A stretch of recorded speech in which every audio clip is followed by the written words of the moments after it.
Bismillahirrahmanirrahim. Subhanaka la ilma lana illa ma 'allamtana innaka antal alimul hakim. Assalamualaikum dan salam sejahtera kepada semua panel yang saya hormati. Saya Nur Asia binti Abdul Manaf.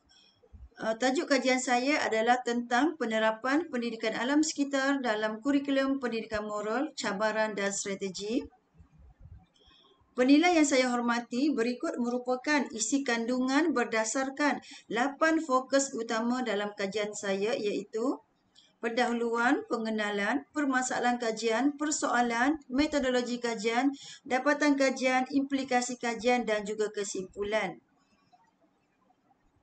Berdasarkan pelan pembangunan pendidikan, Malaysia meletakkan kepentingan yang sangat tinggi terhadap pendidikan sebagai pemacu untuk mencapai matlamat menjadi sebuah negara maju yang mampu mendepani cabaran semasa dan juga akan datang. Penekanan ini sentiasa diterapkan dalam kurikulum pendidikan moral khasnya. Kurikulum pendidikan moral merupakan mata pelajaran yang wajib diikuti oleh murid bukan Islam sebagaimana yang telah termaktub dalam Akta Pendidikan tahun 1996. Pertubuhan Bangsa-Bangsa Bersatu PBB telah mengemukakan 17 matlamat untuk dicapai dalam SDG menjelangnya tahun 2030. Terdapat beberapa matlamat yang memberi fokus kepada alam sekitar, antaranya matlamat ke-6, matlamat ke-14 dan juga matlamat ke-15. Ini jelas menunjukkan pendidikan alam sekitar seharusnya diterapkan pada peringkat awal supaya murid dapat membentuk tingkah laku yang baik terhadap alam sekitar. Pendidikan ini telah diterapkan dalam kurikulum pendidikan moral yang sangat menekankan tentang kelestarian global bagi membentuk murid yang menghargai alam. Walau bagaimanapun, banyak cabaran yang dihadapi dalam proses penerapan pendidikan tersebut. Justru kajian ini dijalankan bagi mengenal pasti cabaran dan strategi yang boleh digunakan untuk membantu meningkatkan dan memberi impak yang berkesan dalam proses penerapan pendidikan alam sekitar dalam kurikulum pendidikan moral. Kenapa perlunya penerapan pendidikan alam sekitar dalam kurikulum pendidikan moral? Isu yang terdapat dalam kajian ini, murid mempunyai ilmu pengetahuan tentang alam sekitar tapi murid tidak mempraktikkan amalan yang baik terhadap alam sekitar. Oleh hal yang demikian, semua pihak khususnya sekolah perlu memandang serius isu tersebut. Ini kerana sekolah merupakan saluran yang sangat penting dalam memberi pendidikan alam sekitar melalui strategi yang berkesan, contohnya melalui pembelajaran aktif.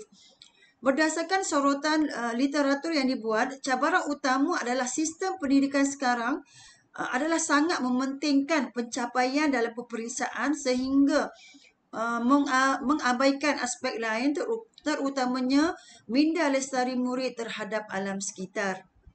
Isu ini berlaku disebabkan beberapa faktor, antaranya murid pendidikan moral belum dapat mengaitkan nilai yang baik terhadap alam sekitar, tahap kesedaran murid terhadap alam sekitar masih lagi rendah dan juga kurang kajian empirikal dan praktikal mengenai cabaran dan strategi dalam isu penerapan pendidikan alam sekitar dalam kurikulum sekolah. Faktor ini merupakan satu kelompangan yang perlu diisi dengan menjalankan lebih banyak lagi kajian mengenai cabaran dan strategi. Sehubungan itu, terdapat keperluan untuk mengenal pasti cabaran yang dihadapi dan strategi untuk menjadikan murid menyayangi dan menghargai alam sekitar. Kajian ini dapat memperkasakan sistem pendidikan khususnya dalam kurikulum pendidikan moral selaras dengan kehendak dan keperluan murid di sekolah. Terdapat dua objektif dalam kajian ini bagi menjawab dua persoalan kajian, iaitu objektif yang pertama, menyelidiki cabaran dalam menerapkan pendidikan alam sekitar dalam kurikulum pendidikan moral, dan objektif yang kedua, mengkaji strategi yang perlu dilaksanakan dalam menerapkan pendidikan alam sekitar dalam kurikulum pendidikan moral. Sorotan literatur, panel yang saya hormati, Pelan Pembangunan Pendidikan Malaysia menggariskan bahawa untuk menghasilkan murid yang berpotensi tinggi, pelbagai usaha perlu dilaksanakan dan setiap cabaran perlu diselesaikan. Matlamat Pembangunan Mampan atau SDG sentiasa menunjukkan bahawa pendidikan adalah untuk tujuan pembangunan lestari.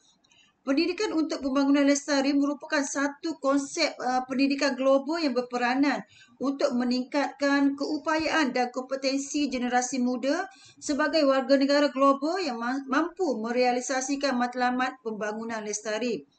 Kerajaan Malaysia telah menerima dan menyatakan komitmen untuk bersama-sama berusaha menjayakan SDG menjelasnya tahun 2030. KPM turut mempromosikan pendidikan yang lestari dalam sistem pendidikan formal di Malaysia. Salah satunya adalah melalui penerapan pendidikan alam sekitar dalam kurikulum mata pelajaran.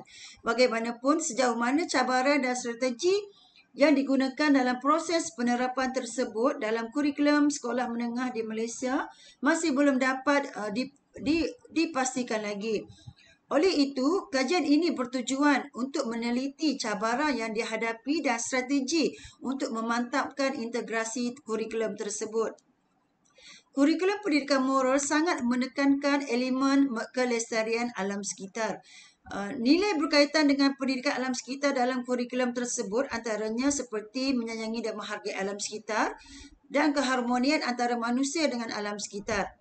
Namun apabila KBSM ditukar kepada KSSM, nilai tersebut tidak lagi dimasukkan dalam kurikulum pendidikan moral dan digantikan dengan nilai universal bagi tujuan menggambarkan sikap terhadap alam sekitar seperti kasih sayang, rasional, kerjasama, bertanggungjawab dan juga kepercayaan kepada Tuhan. Justru itu, walaupun tiada penggunaan nilai khusus dalam kurikulum tersebut, guru sewajarnya menyusun strategi yang mantap dengan membuat perancangan awal sebelum bermulanya sesi PDPC bagi membantu murid untuk lebih peka dan sensitif terhadap alam sekitar. Berdasarkan kajian lepas, guru merupakan orang yang paling bertanggungjawab memberikan pendidikan alam sekitar kepada murid berbanding pihak lain. Hal ini jelas menunjukkan pentingnya peranan guru dalam menyampaikan ilmu pendidikan berkenaan alam sekitar. Menurut kajian lepas, antara cabaran yang dihadapi adalah sistem pendidikan di Malaysia berorientasikan peperiksaan dan kurikulum yang sentiasa berubah.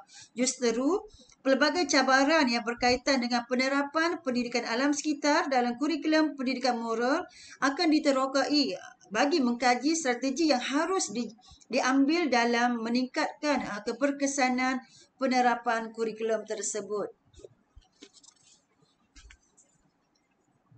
Metodologi kajian, reka bentuk kajian adalah kualitatif. Kaedah pengumpulan data, temu buah dan juga analisis dokumen. Instrumen kajian menggunakan protokol temu buah dan juga analisis dokumen seperti di SKP. Saiz sampel yang terlibat adalah 5 orang guru pendidikan moral dan kaedah persampelan yang digunakan adalah persampelan mudah. Dapatan kajian, selepas data temu buah dan analisis dokumen dianalisis, kesemua maklumat yang diperolehi menunjukkan terdapat 6 cabaran yang dihadapi dalam proses penerapan pendidikan alam sekitar dalam kurikulum pendidikan moral. Antaranya, kurikulum pendidikan alam sekitar telah dikurangkan dalam kurikulum pendidikan moral, penekanan sekadar untuk pencapaian subjek pendidikan moral. Guru yang mengajar kurikulum pendidikan moral adalah guru bukan option. Cara guru menyampaikan isi pengajaran kurang memuaskan. Kurang pengetahuan sedia ada murid tentang isu dan penjagaan alam sekitar dan sikap murid yang kurang keinginan untuk belajar. Oleh itu, objektif pertama tercapai.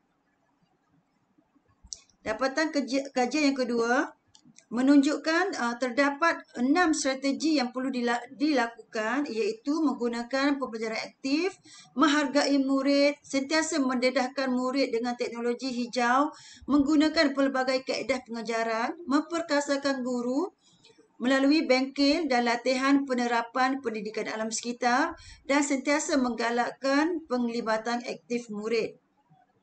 Oleh itu, objektif kajian 2 tercapai. Implikasi kajian. Kajian ini penting bagi membantu menerapkan elemen kelestarian kepada murid dan juga dapat membantu murid untuk menguasai ilmu pendidikan moral dengan lebih baik. Selain itu, kajian ini dapat dijadikan sebagai panduan kepada guru, khususnya guru baru yang mengajar pendidikan moral tentang penerapan pendidikan alam sekitar dalam kurikulum pendidikan moral. Dan kajian ini turut membantu memudahkan cara penyampaian maklumat agar kualiti pendidikan dapat ditingkatkan.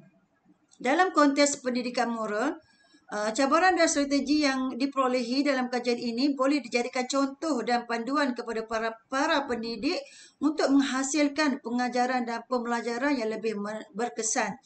Selain itu, kajian ini dapat memberi sumbangan kepada bidang pengajian pendidikan moral yang mana ia dapat memberi maklumat baru bagi kegunaan kajian yang akan datang demi kepentingan sistem pendidikan.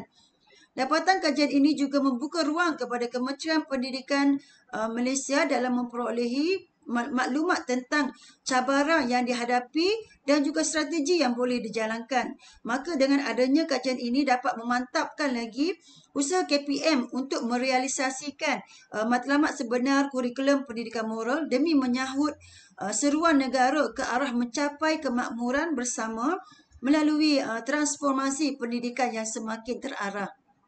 Kesimpulannya, kajian ini berjaya dalam mengenal pasti cabaran dan strategi dalam menerapkan pendidikan alam sekitar dalam kurikulum pendidikan moral untuk menghasilkan murid yang menyayangi dan menghargai alam sekitar. Sekian, terima kasih.